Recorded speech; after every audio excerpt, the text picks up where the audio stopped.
Ladies and gentlemen, my name is Professor Philip Goodman. I'm here today to share 3 apparently supernatural incidents with you, all of which seem deeply troubling.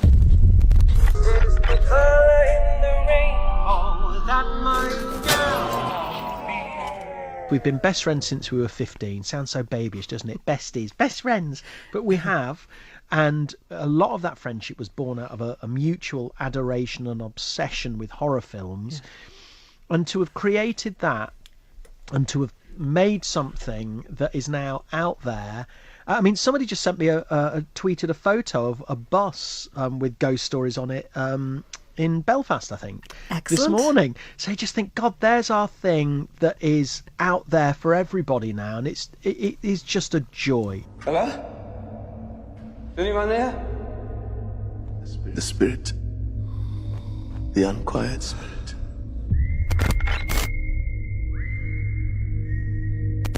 Lights are on, nobody's home.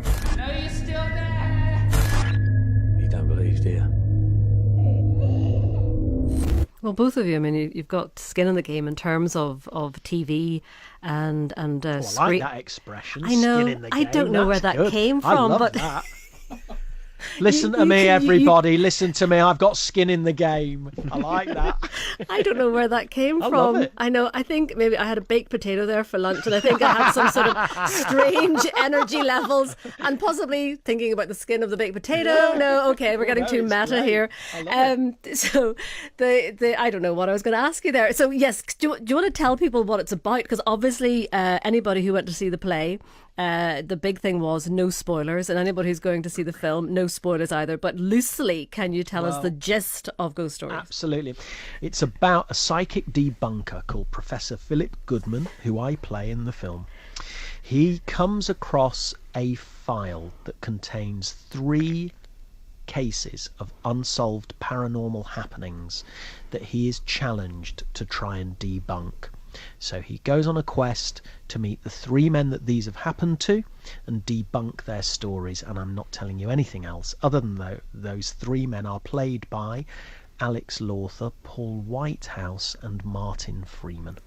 Good. I might chip in that they're Good cast. 3 haunted men. 3 haunted men. Yeah. Very good. 3 cases.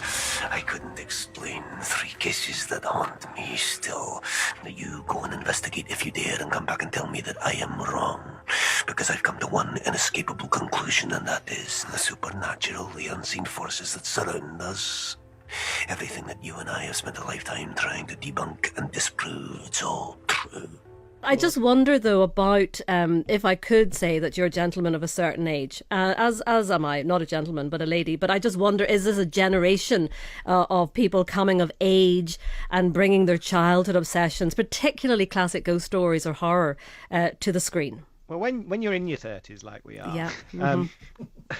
Sorry. No, it's. Well, I think there is something about the era in which we were formed that's quite particular. That's different to now.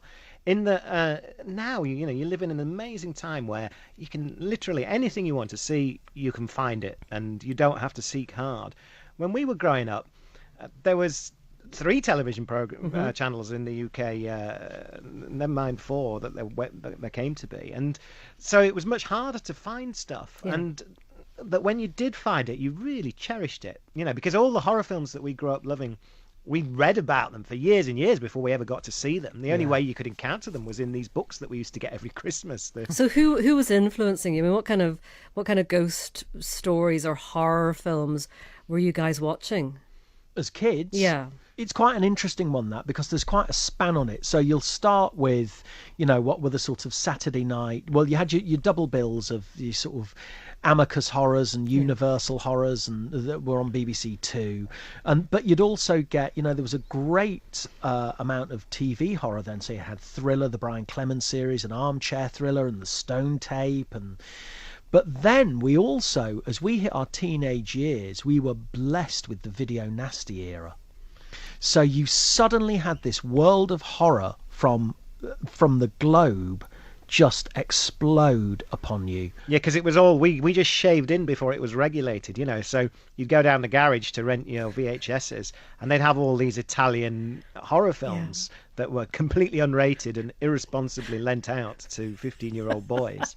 And But look what it spawned. well, that's right. I know. So, I mean, the influences are myriad, really, But I think in terms of the direct influences on ghost stories, I think there are probably two key films for us. One of them is Dead of Night, which is the amazing 1945, the first portmanteau horror film, which is very funny and deeply frightening. And then the other one is American Werewolf in London, which really hit us at our sort of zeitgeist Most moment. formative age. And what John Landis did in that film was so brilliant because, number one, it's so funny without being silly. They're not gags. It's all absolutely observed and brilliantly true. It's properly frightening, properly moving. But he also does something really extraordinary, which is he captures a Britain that is so rarely seen. It's real. It's the Britain that you lived in, and you were not used to seeing it on film. Even as it was cinematic, it was so acutely observed, and that to us made the horror even scarier. Yeah, one of the things that we just adore is the Britishness of a miserable grey, out of season seasideness that is part and parcel of what makes the British Isles what we are, and that's where the true horror lies. Fellas, I could talk to you more, but I know that there are plenty of people queuing up to chat to you. I haven't been able to talk to you, Andy, about working with Liam Neeson in The Commuter. He's amazing. Did he teach you any Ballymena accent? No? I daredn't do an impression. And also, I haven't been able to talk to you, Jeremy, about New League of Gentlemen. Haven't No, even but been able to talk to you about my There are tickets on sale for the tour. Good Man, and also Roald Dahl's Twisted Tales, because if ever there was horror for me growing up, it was Tales of the Unexpected. Well, we expect you to do a little dance now. Okay. Da, da, da, da, da, da, da, He's painting pictures with sound. As the flames flicker around you, hoolering, Marie-Louise.